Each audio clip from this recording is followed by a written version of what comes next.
Hi, everybody. Tom Canning here with a special edition of the Berkshire Football Stories podcast. I am joined today by Shay Bottomley. He is the petition lead for the Move Us or Lose Us campaign for Maidenhead United's new ground at Braywick Sports Centre. Leisure Centre? Sports Centre. Which one is it, Shay? It's Community Sports Hub. There we go. I was completely wrong on all counts. So that bodes well for the rest of this podcast. Shay is here to talk to us about his petition. Shay is newly returned from Canada. He's looking very cold and in a lovely space in Maidenhead. Shay, how are you? Very well, thank you, Tom. Good to be back in Maidenhead and good to be back home. And the results on the pitch are showing that as well. So very good to be home. Yes, ever since I don't think they've lost since you've been home, have they? Not in the league, no. So I think I'm banned from going away to another country for a while. Especially as you're the one pioneering this campaign.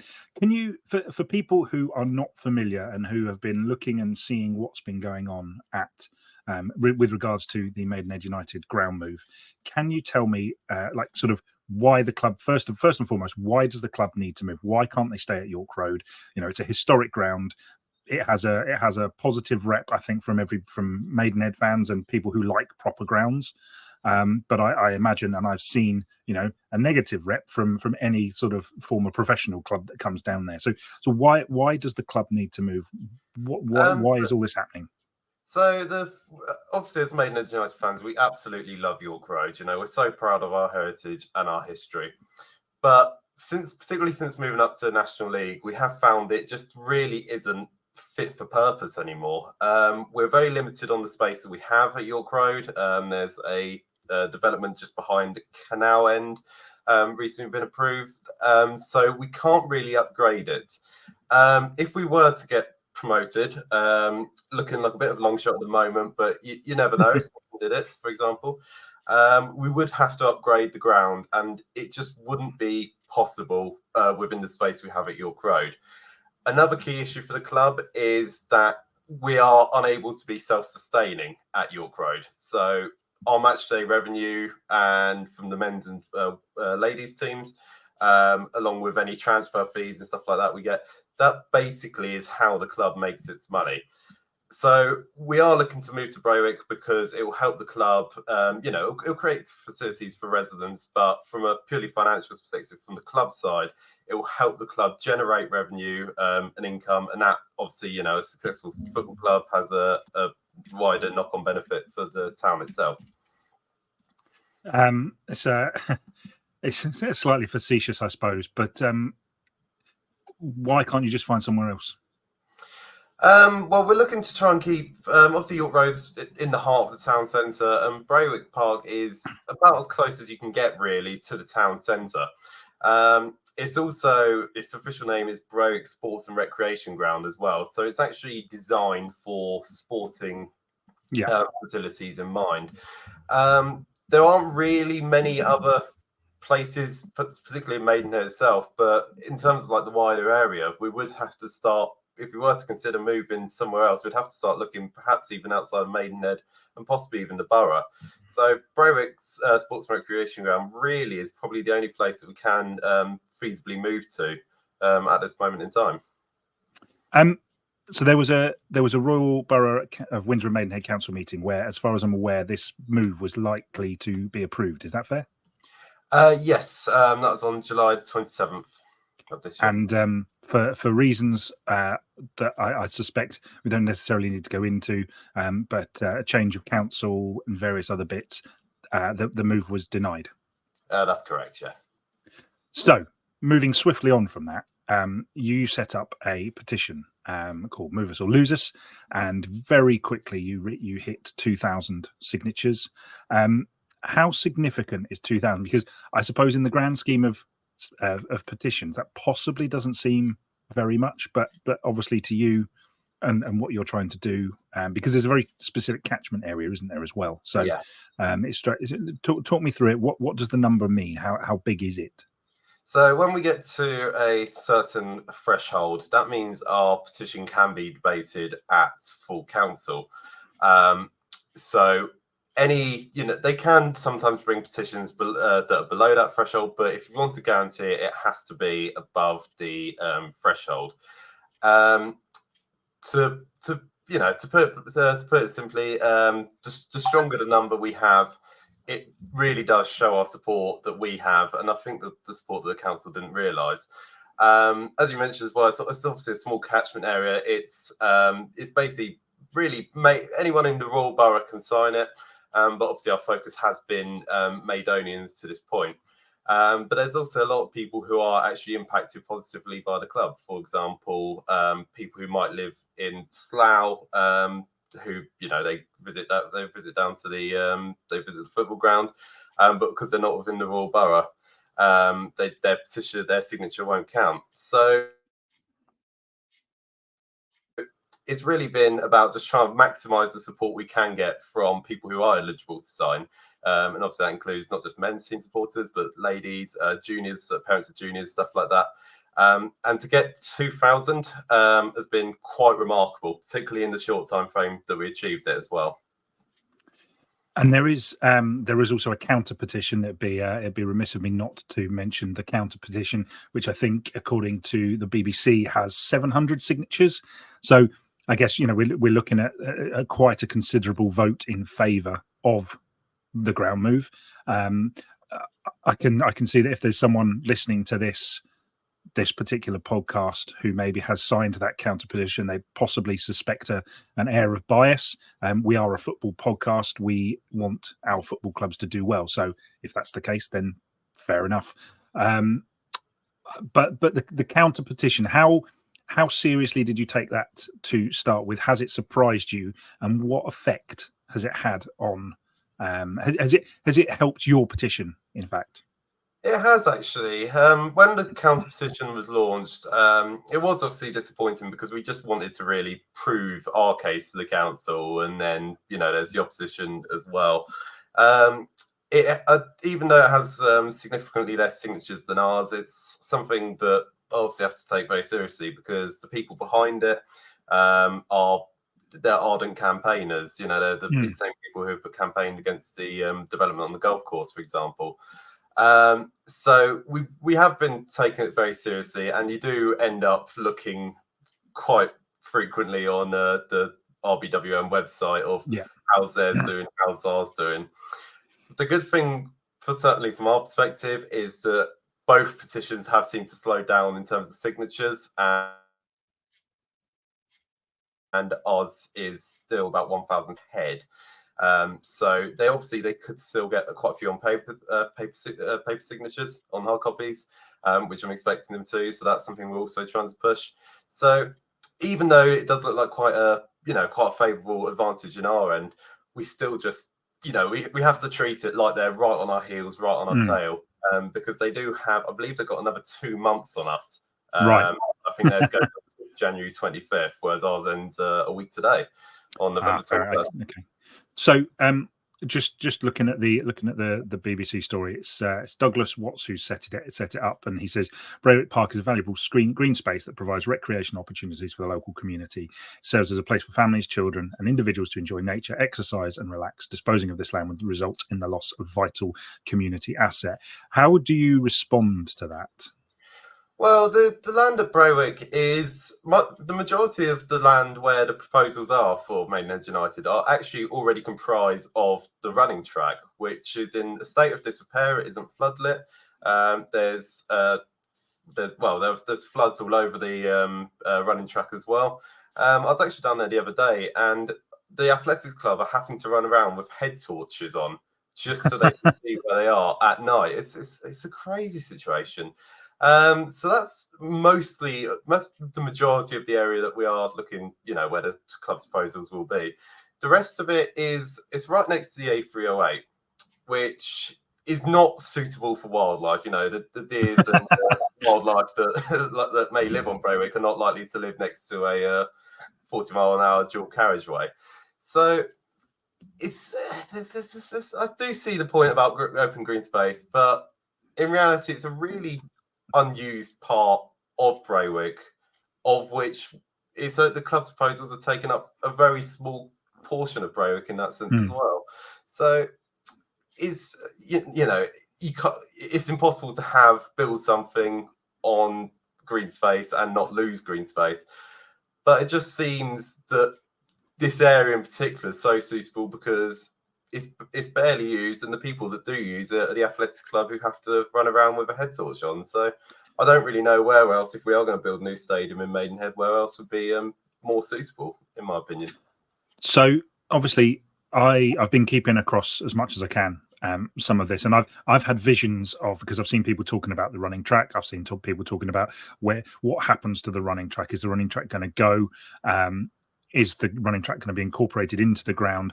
I saw something that said that the running track would be part of the stadium or part of or something like that, and I had visions in my head of the running track around the stadium. And then I remembered my fun trips to Palmer Park in Reading, possibly one of the worst places I've ever had to watch football. Said maybe Croydon. Actually, Croydon was pretty dreadful as well. And I know you guys go to Gateshead quite a lot, which I think has its own issues. So just talk me through what happens to the running track, because I think that's probably where a lot of the confusion lies, doesn't it? Yes. So I should just point out at this point, the plan application isn't in yet. So there's no firm concrete set in stone of where it should be. But the plans that I've seen on the club's website, they suggest you're going to have the main football ground on one part of the proposed area, and then behind it you'll have the running track with a training pitch inside. So that's my understanding. I think if it was something like Gateshead, to be honest, Tom, I'd be ripping the petition up and signing the other one. So I don't think there's any concerns from our supporters that the running track will be outside the pitch, so to speak. It'll be outside the stadium itself. Fair enough. And so I presume if the running track becomes within the running track becomes a training pitch, I presume that would mean it would be floodlit. I would guess so. It would make sense for it. So it just could be, it can be used all year round that way. That would be my understanding. I'm not 100% sure. So I suppose then what's the outcome? What happens when your petition finishes? And obviously you've mentioned that the other petition still has 2 months to run. So is there a risk that any debate or any decisions based off the petition that you've been running could then be overturned 2 months later by the following petition, or that following petition still has to reach a certain point before it can be discussed? Is that right? Yes, so they have to get to, I believe it's 1,000 is the threshold for their petition to be debated. Yeah. Ours, like I say, ours closes on November the 21st, and then the council leader very kindly has requested to bring it directly to cabinet. That was originally pending for November 29th of this year, but I've asked them to move that back just so that officers at the council have time to count the signatures, and it can be included in the final report. Whether the counter petition could be considered, certainly in actual official terms in the eyes of the council, I'm not sure, because they still wouldn't have submitted their petition, so to speak, whereas ours would have been submitted. So it probably will be a factor for some, but there will be, at least on the paper itself, there'll be a noticeable difference between official verified petition signatures and unverified signatures, in case, they've had signatures from outside the borough, like we have as well. So I presume, obviously, you've had some big support from particularly former Prime Minister and Maidenhead MP Theresa May. I assume you have the support of Timmy Mallet and Toby Anstis as well. I believe so. Excellent. Does that help? How does that support? Because obviously, particularly Theresa May. How helpful is that?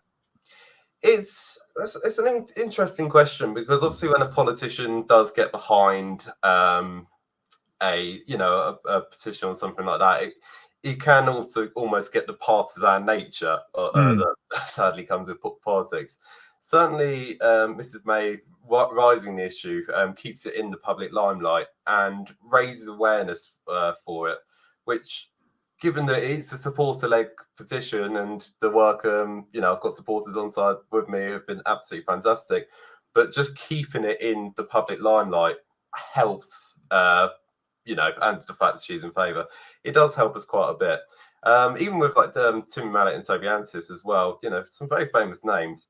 Mm. It really does prove the club's mantra of United as one, because we got celebrities that people know from the Tim Mallet, the 80s, 90s. Yeah, don't age me, but yeah, early 90s. Toby Antis, of course, is a heart radio DJ, but at the end of the day, we're all just Maidenhead United supporters trying to get the best for our club. So it's been not only to help in terms of the publicity, but it's actually a real motivational and confidence boosting aspect to it too, which is really nice. Yeah, it's if hopefully Theresa follows the same mantra as old newspaper editors that I used to work for, who would say, you know, you never put the brand behind a losing campaign. So I can only say that to you as an old newspaper man myself. So let's just, I suppose, move on to slightly other things. And I guess one question I wanted to ask, and you know, there's always the danger that Maidenhead United could get relegated. Does that affect the ground move? How is that? I mean, it obviously would, but is it terminal? What would it do to the ground, to the proposal? I think it's obviously, you know, when it was first announced, it was you know, the idea of the ground move was if we get into League Two, which is, you know, if you ask AFC filed in their Project 2022, it's not always a good idea to have aspirations of going up, particularly when you go down the following season. Mm. I think the core principle of self-sustainability would actually be maintained, though, because it's obviously the petition called Move Us to Lose Us. It would see that if we did go down, it would be a lot harder to get back up if we stayed at York Road, because then we'd have to basically repeat all the hard work of 2016-17 all over again, but we wouldn't have the sort of financial backing to be able to do that. It's obviously an important point, because when teams do go down, sadly so do attendances. But given that the key focus has been, certainly from the club's perspective, has been to make it self-sustainable, it does. I don't think it affects it as much principally, but I can see why, you know, while it does look a bit silly, a club built a 5,000 seat stadium or capacity stadium when we're down in the National League South. God forbid that happens. Yeah. And you've had quite a lot of support from local businesses. So I just want to give you an opportunity to name some of those and talk about maybe what they've said. Yeah, we've had Off the Tap in Maidenhead High Street. They've been Toby Denny, rather, he owns Off the Tap, Post Promotion, soon the Teapot Cafe. He's been absolutely brilliant. He's had petitions up, obviously because some of his Saturday trade comes in from the football ground or the football match happening.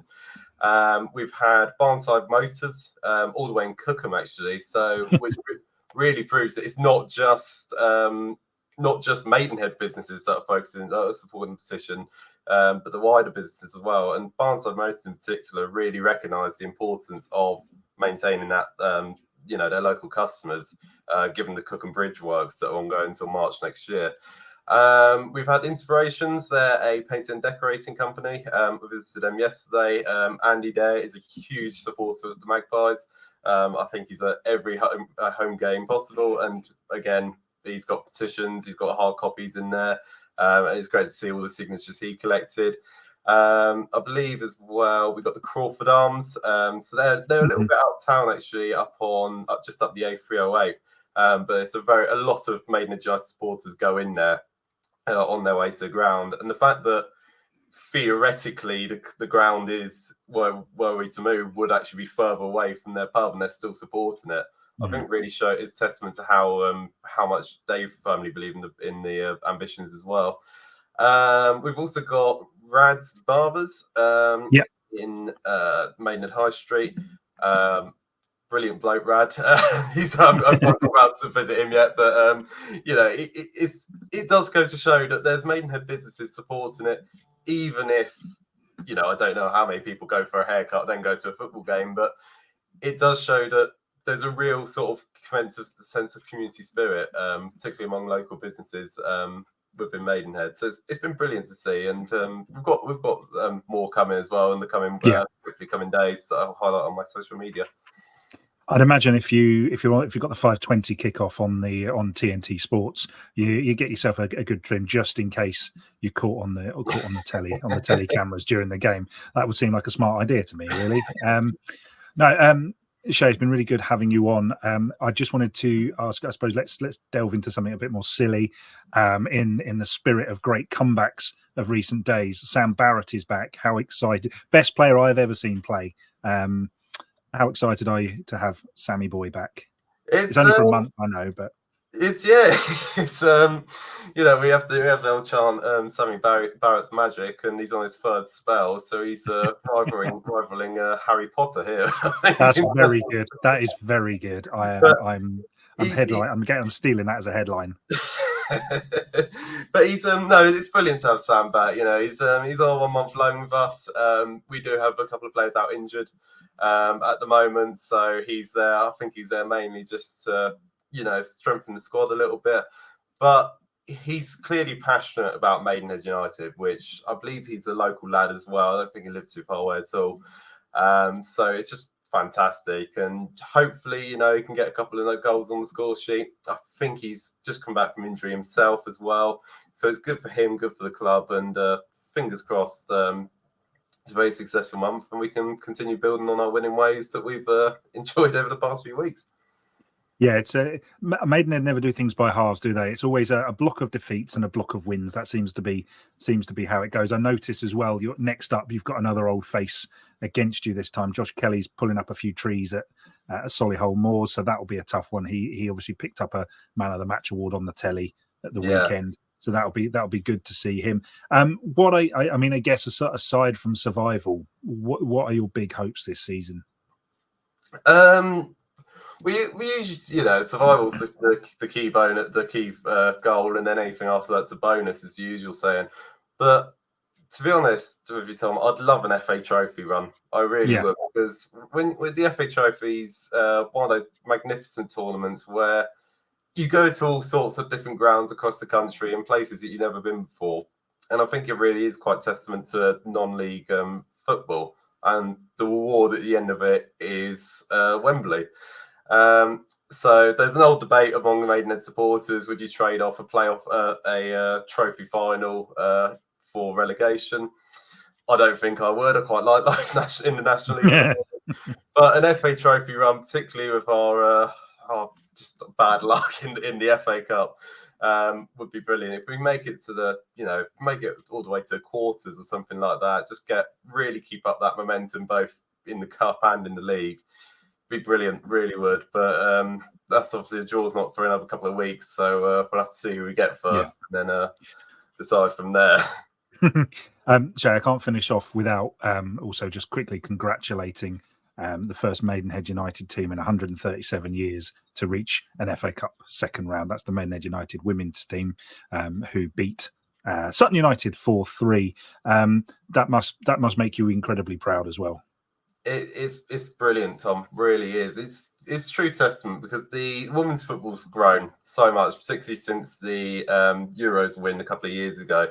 But there's really quite a bit of interest has developed in the women's side as well at Maidenhead.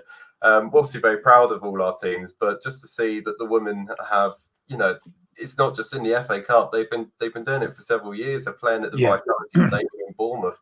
They are real, absolute, true staples of what the club's about, and we are so proud of them. And I think it's Brentford, possibly we've got in the next one, or Southampton. Yeah, Brentford or Southampton, I believe. Yeah. Which hopefully, if we'll have to have a look at the dates, but hopefully we might get a few supporters down to that game and cheer the ladies on, because they're brilliant for the club, and absolutely proud that they represent us on the pitch. Shay, just to finish off then, where can people find the petition if they want to sign? I will, just in the interest of balance, include a link to the opposition petition in the notes. But where can people find your petition? So if you go on RBWM Modern Gov, I do have the link here. It's rbwm.moderngov, rethink.co.uk. You'll see the petition on there. Alternatively, the route I use, even to stay, I just type in RBWM petitions on Google, and it should say current e-petitions, and there you'll find one. You'll find several petitions, but the one you want to sign is the Move Us or Lose Us petition. And if you do, anyone can sign, providing you're over 18 and a resident of the Royal Borough. So if you're listening to this in Ascot, Windsor, Eton, and you want to help out another local side, then please do, because we've only got 1 week left to gather signatures, and your support would be truly, truly appreciated. And Shay, just people who want to follow you and the updates that you provide, where can they find you? Yep, the best bet is on my X, formerly known as Twitter account. We don't call it X. We don't call it X. I'm sorry. I'm not calling it X. Well, Twitter account is literally at Shay Bottomley, all one word. So you'll find it on there, and you should see a load of petition updates. I have caved in and paid for the old blue tick, but it does help engagement, which has been a good thing. So yeah, you'll find me on there. Thanks very much for your time, Shay. Lovely. Thank you very much, Tom. All the best.